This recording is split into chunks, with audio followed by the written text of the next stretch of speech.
This is a real banknote, $100 trillion.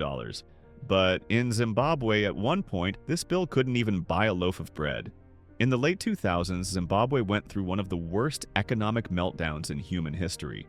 It wasn't caused by war, natural disaster, or foreign sanctions alone, but by decisions made by its own government.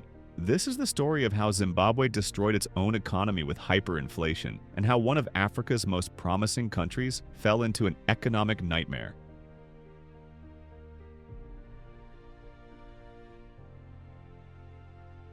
In 1980, Zimbabwe gained independence from British colonial rule.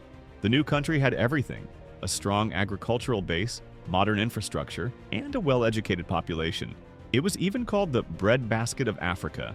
By the early 1990s, Zimbabwe had a literacy rate over 80% that was highest in Africa, growing middle class and a stable currency. But everything started to fall apart when politics overtook economics.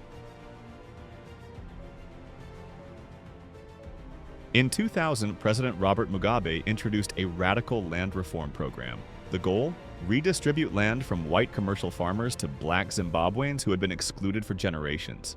But the execution was chaotic and violent. Over 4,000 white-owned farms were seized without compensation. Many new owners lacked experience or resources. Food production collapsed. Wheat production fell by over 90% in just a few years. Zimbabwe, once a food exporter, had to start importing food to survive. As food and export revenues dropped, the government ran out of money. To cover the deficit, the central bank started printing money, a lot of it. In a desperate attempt to pay salaries, fund wars, and maintain control, Zimbabwe increased the money supply without increasing goods or services. This broke the fundamental rule of economics. When you print too much money, each unit becomes worthless. By 2007, inflation was already at 1,500% per year. But that was just the beginning. By November 2008, inflation hit 89.7 sextillion% per month.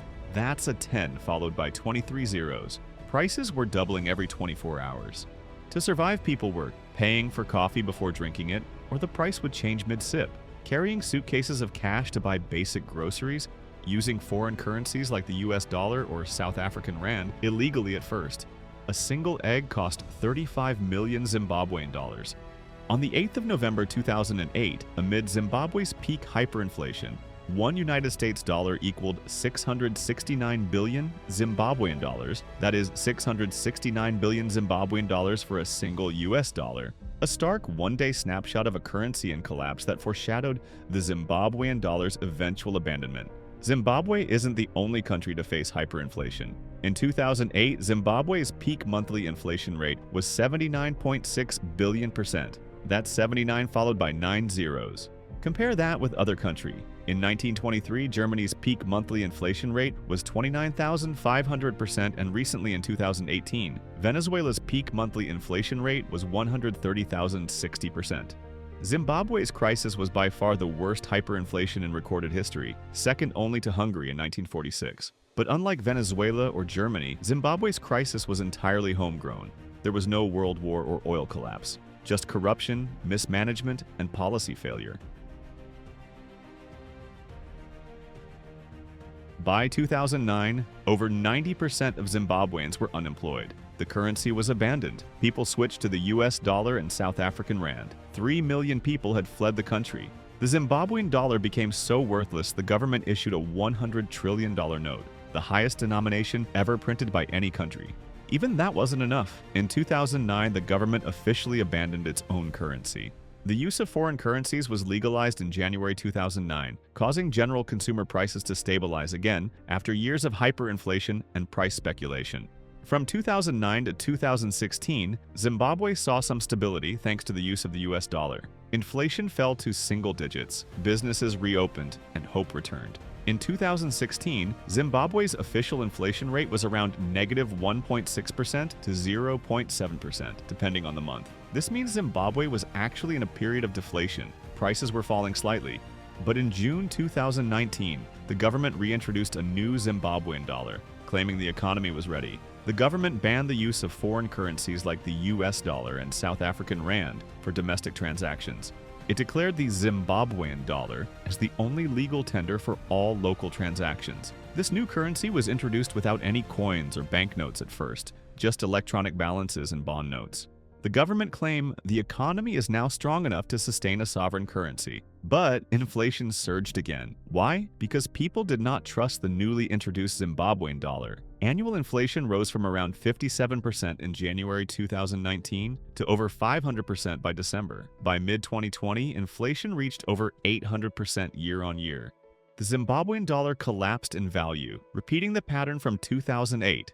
Most Zimbabweans continued using USD and foreign currency informally, even though it was officially banned. The Zimbabwean dollar, which had been reintroduced in 2019, lost more than 90% of its value in just a few months. By 2023, inflation had returned to over 170%, and the government brought back the US dollar again. In 2024, Zimbabwe took another major step to try to fix its chronic currency problems by introducing a new gold-backed currency called the Zimbabwe Goldeds, a gold-backed currency, meaning each ZG note is backed by a certain amount of physical gold and foreign reserves held by the government. This move was intended to restore trust and stability by tying the currency to a tangible asset rather than just printing money.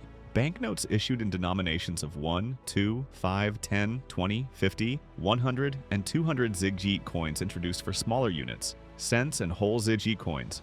The currency is backed by over $400 million worth of gold and reserves, giving it a strong asset base.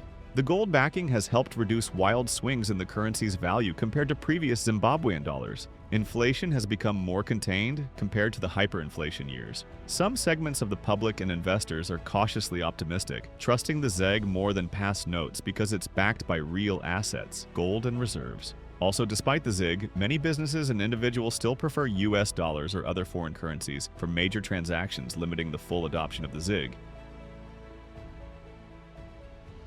Zimbabwe's story isn't just about one country, it's a warning to the world. Money printing, unchecked corruption, and populist economics can destroy even the most promising nations. It teaches us land reform must be planned, not rushed. Central banks must remain independent. Governments cannot spend more than they earn forever. When a loaf of bread costs $1 billion, money becomes meaningless. But when governments lose the trust of their people, even recovery becomes almost impossible. This was the story of how Zimbabwe destroyed its economy with hyperinflation. If you found this video helpful, don't forget to like, subscribe, and share with someone who still thinks printing money is a good idea. Would you live in a country where money becomes worthless overnight? Let us know in the comments below.